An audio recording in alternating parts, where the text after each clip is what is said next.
Good morning. I'm Janet Brandt. I'm Trisha Wilson Nguyen. I'm Katie Strachan. Hi.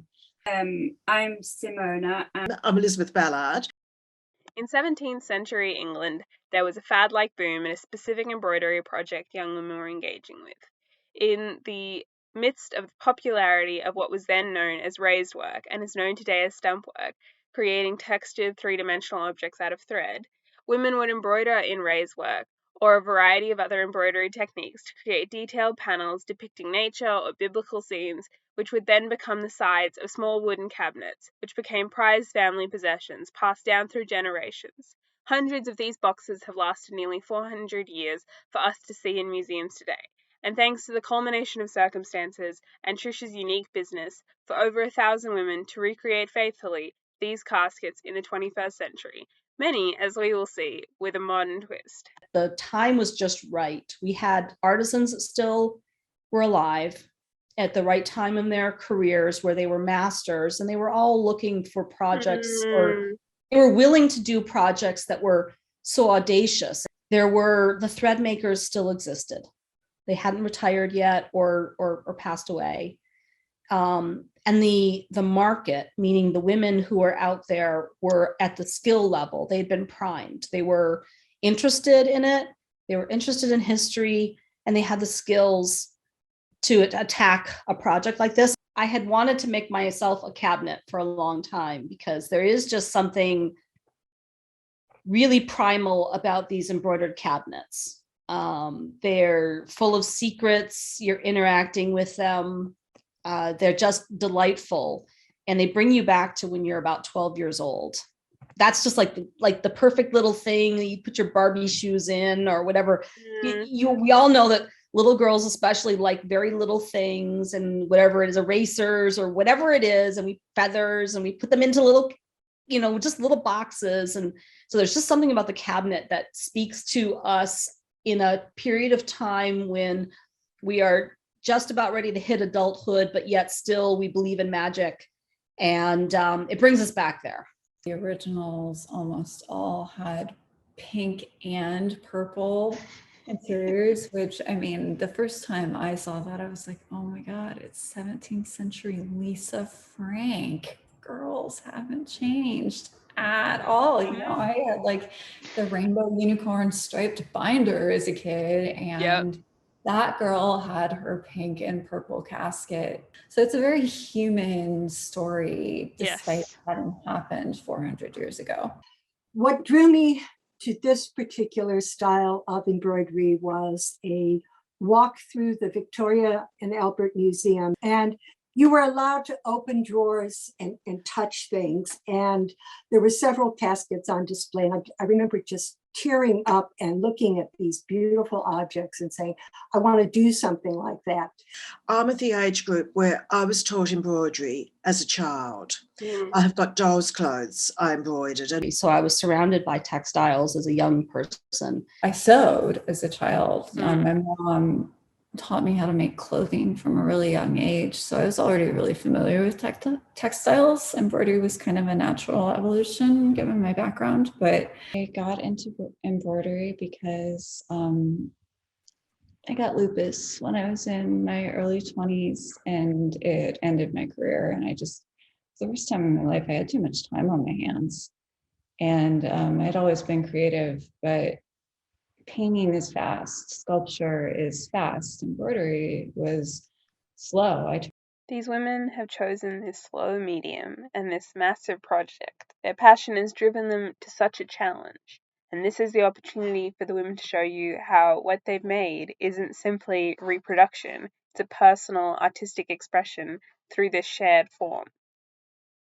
The pieces that are finished from this project, we have just basically created a new genre of historical object. I'm very inspired by the historic pieces, but I try to make them my own, to bring something new to it. I'm not aiming to make something that's really historic. The theme of the casket is a poem by Andrew Marvell, the English metaphysical poet, The Garden. And the quote is, annihilating all that's made to a green thought and a green shade, which is, I was an English major in college. My animating idea was, what exactly is a green thought and a green shade? What's a green shade? What's a green thought? And so I had a lot of fun with being very, very literal here. I remember watching the film My Fair Lady when I was a little girl, probably about 8 or 9 years old. And in it, there is this black and white scene when the characters are at Ascot opening day. And I just remember the impression that created. When I watched the film back, it's actually not black and white, it's kind of cream and grey and lilac. And lilac I can do. The race horses were all taken from photographs of contemporary races. All the male characters should really be in identical dress, but for me that would have been quite boring because it's such a long project. And some of the characters are probably in day dress and some are in evening dress. But I was just picking what I liked and what I knew I would like to create. And I started off thinking, well, maybe I'll put on the top the winner's cup from the race, and then it kind of morphed into afternoon tea at the races. The tea set's just a bit bonkers, I think, but I really love it. The spirit of it is still in what I've created. But very quickly when I started, I had realised that you have to absolutely love what you're making to stick at it, because over the course of 4.5 years of painstaking detailed work, you've really got to love what you're doing to keep at it. The bulk of the caskets I was seeing in British museums weren't biblical scenes. They were what I was sort of thinking of with the animals and the birds and the flowers. The original squirrel, to me, was sort of emaciated and needed a good feed. He was incredibly skinny. Yeah, yours is a little bit plumper. English squirrels are like that, but I didn't want my squirrel to be like that. And then one thing with all the flowers on the cabinet, I have got them all in my garden. And that is probably the linking thing between all the panels. They are all historically accurate. All are mentioned in Shakespeare, but I've got them all in the garden. For me, that's a link between me and that period. But once I start playing around with the designs, it's then a matter of looking at colour as much as anything. And the colour has to work. The good old-fashioned colour wheel. You'll see with this one, you've got the two blues. Then you've got the apricot and the brown on opposite sides. And that was very, very deliberate. This is the very first piece of stump work I ever created.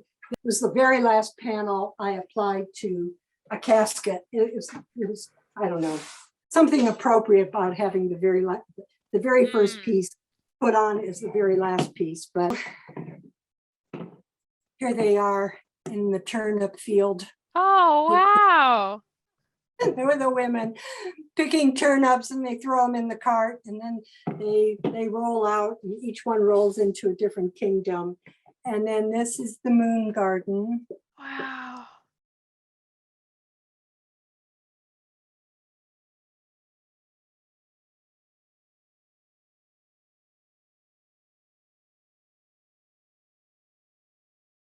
One of the themes of the casket is once upon a time. And one is this little girl on the top in green. And then time is the red doggy-like creature that flies. So time flies. Yeah. This one took me the longest, mainly because I was learning. I had never worked with silk before. So that there was a little learning curve there. So that was my first one. That's 4 years. But then I kind of got crazy. Or crazier, I'm not sure. Yeah, I can see that. This is the Enchanted Forest. Yes. very different from the first one. Yeah. And so here, I probably worked on this for about a year, mainly stitching all these little Mm-mm. leaves in silk. That's probably what took more time than anything. And then the second aspect of this that was time consuming was just figuring out the construction. You know, how do you make trees that are Yeah. stable, that don't fall over when people accidentally want to touch them, which people accidentally want to touch everything. So, and the third one is about the fables. Yes. And the Red House, the story of the Red House is that Claire and William produce fable puppet productions and present them in the neighborhood. And so I wanted to give them a way to go out further than just the village where their Red House is and be able to take their show on the road. So this casket is a wagon, and Yeah, with the little wheels. That's little wheels.